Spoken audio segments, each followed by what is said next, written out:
In today's Worship Leader Wednesday video, we are going to answer some of your comments.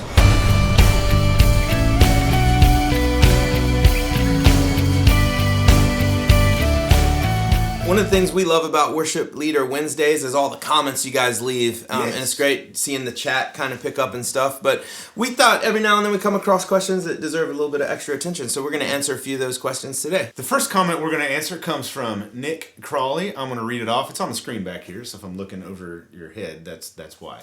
I'm on a worship team, and we have no dynamics in our music. We play at 11.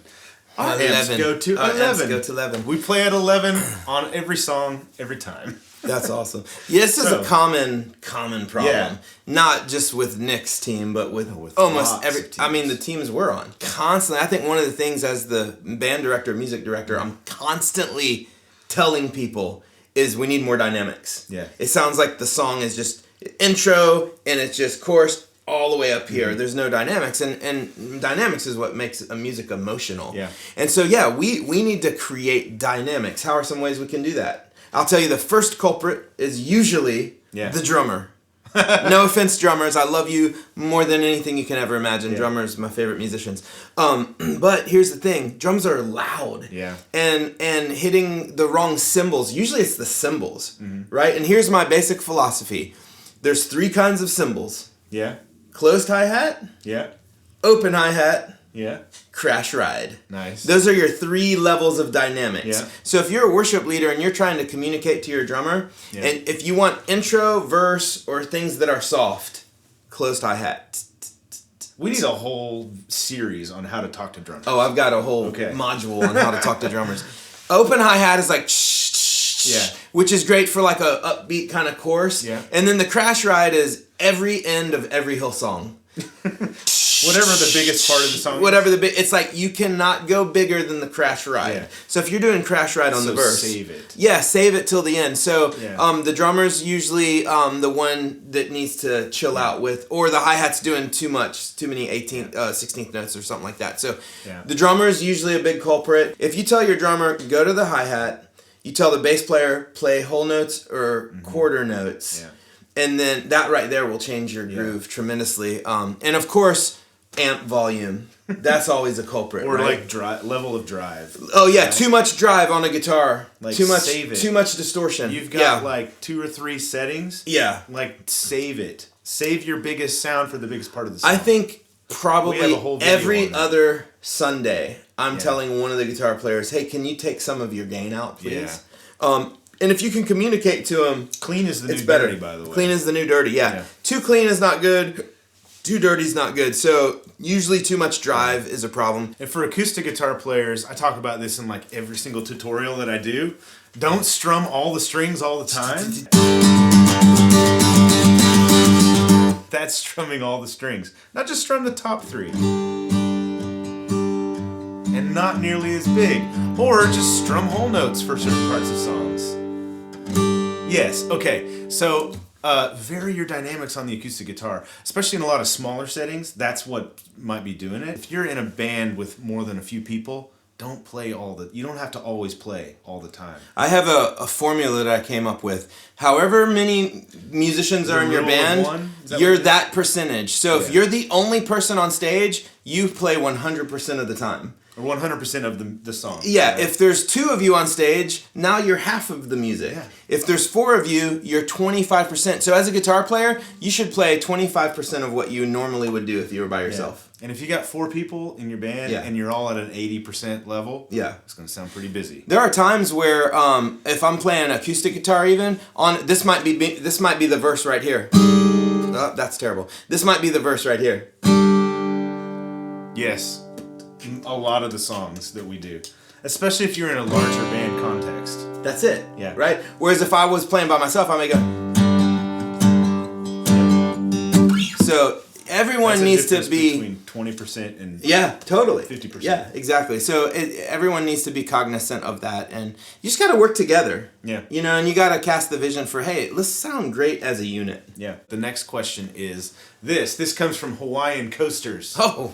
Hawaiian Coasters, Hawaiian 325. Coasters 325. Is that says this? That's different person than Hawaiian Coasters 324, right? I would assume. Okay, all right. There are 324 other Hawaiian Coaster accounts on YouTube. That's awesome. Anyway, I'm thirsty.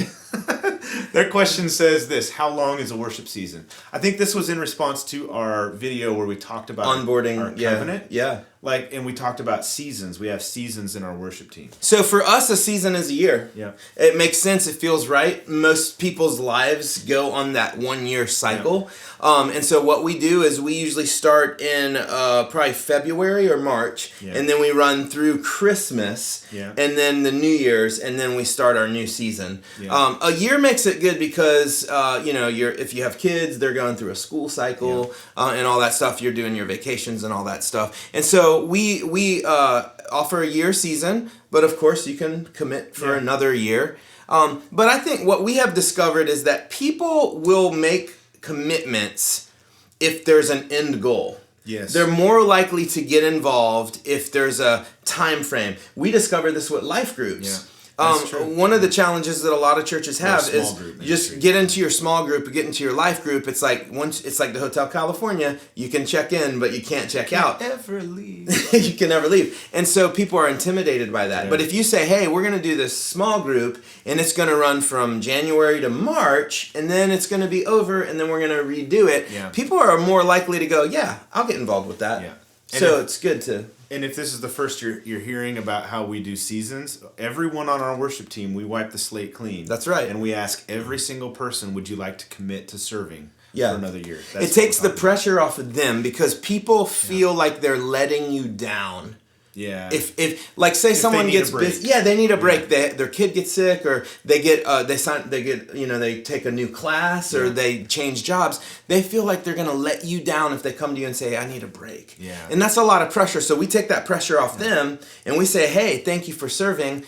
Everyone can take a break now, but if you want to serve again, sign up." So it's almost like you have to take that. We're going to assume you're not going to serve, and then you proactively take that step to serve. And it gives people the control and the power to feel like they're not letting us down. Yeah. And so it creates a really healthy environment. If you didn't watch that video, I want to encourage you to go check out that Worship Leader Wednesday. Yeah. Our final question for today comes from Life Lover, cool name, and it says this: are there any pieces of wisdom for people searching for a place to serve? Yeah. Okay, so I'm assuming this person doesn't serve and are looking a way to get involved, and they also ask, what should we be looking for? In a church. And then they ask this: what do people do when the leadership is not healthy? Yeah. Unfortunately, it can be a pretty common. That's a recurring comment type of question. Yeah. What do I do on the worship team when leadership isn't healthy in one way or another? Yeah, it's a tough place to be. It really is. And I think you have to, like anything in life, you just have to figure out, you have to listen to God, and what is God asking you to do at this point in your life? Because at the end of the day, you're only responsible for yourself, right? And so if you find an environment, and the other thing is sometimes we're picky and we're over analytical. You're talking about church shopping? Yeah, church shopping. That's exactly what I'm talking about. Sometimes we shop for churches and we are very consumeristic. I got to find a church that makes me feel this way and and all the stuff. Not saying that Life Lover's doing that, but sometimes we just have to say, hey, God, where are you calling me to serve? Yeah. And I have a philosophy in my own life. It goes like this: as long as I'm part of the solution and not the problem, I'm in the right place. Yeah. And so if you find a place where you can help them get healthy, then go for it. If you find a place where you feel like you can make a difference, you can make an impact, then I think that's a great place to start. Yeah. I do think that if you find a place that's really unhealthy and there's lots of red flags and it just, if it's theologically not in agreement with you, then I wouldn't. Yeah, if you hear a message and you think, from a theological standpoint, I don't agree with this. Yeah. I'd probably try and find another church. Yeah, but I think we got to be careful when it comes to taste. Like, you might find a great church with a great pastor and you're like, their sound is a little too country for me. Or I think we get a little picky there. Yeah. But I think what you should look for in a place to serve is God calling you to it? Yeah. And is there an opportunity there for you to grow in your faith and to do community with people? And if the answer is yes, then jump in, right? Yeah. At the end of the day, what's the worst thing that could happen? You could hate it, or it could be a terrible experience. Yeah. And you just move on. Just find a new church. Yeah, exactly. Yeah. But I think that sometimes God wants to challenge us and stretch us. Yeah. And he might have you in a season where he's going to put you in a place that's maybe a little difficult. Yeah. I mean, life isn't peaches and roses, man. Sometimes we end up having to get into the fire and help put the fire out. Yeah. The sort of the second half of that question is what to do when you're serving in a church and the leadership is not strong. How should people that want to serve deal with unhealthy leadership? Yeah, That's a tough one. We have a concept in our church, and we talk about it, and it's called 360-degree leadership, leading up. So if you're on a team, and maybe this isn't exactly how the question was framed, but this is a common question too. If you're on a team where you feel like the leadership isn't strong, or the worship leader doesn't prepare well, doesn't give you things in time to prepare, that kind of thing. What Fuller said earlier, you're in control of you. You can't control what that person does or what your church leadership does, but what you can do is model great preparation, great leadership. And if you can do that yourself, you can be an influencer. Yeah. You can be a leader from wherever you are on a team or an organization. That's what we call leading up, 360-degree leadership. So what I would encourage you to do is put into practice all of the things that you've heard that you think, okay, that's great leadership. Being well prepared, being on time and early, doing things with as much excellence as possible.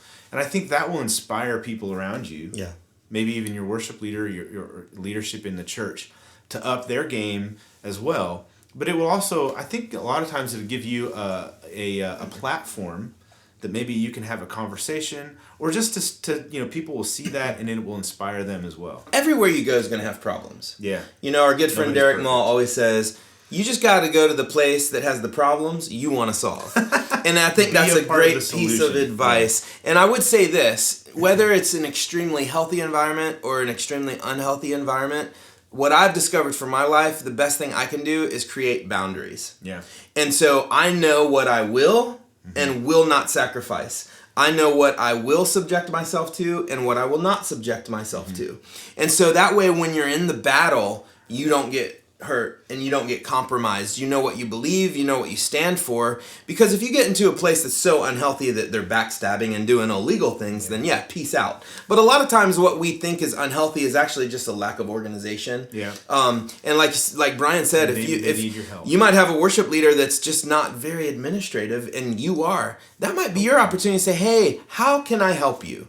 How can I come alongside of you and help this team get organized? Yeah. You'll be amazed at how big their smile is when you ask them that. That is a great question to come to leadership with. It's non-confrontational.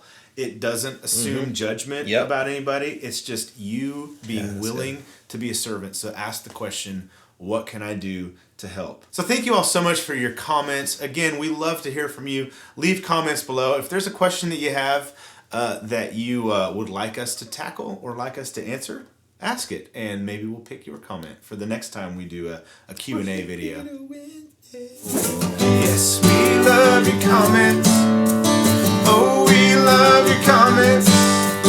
Please leave us your comments. Unless you tell us that you think we're idiots, we don't like that very much. Actually, I prefer it.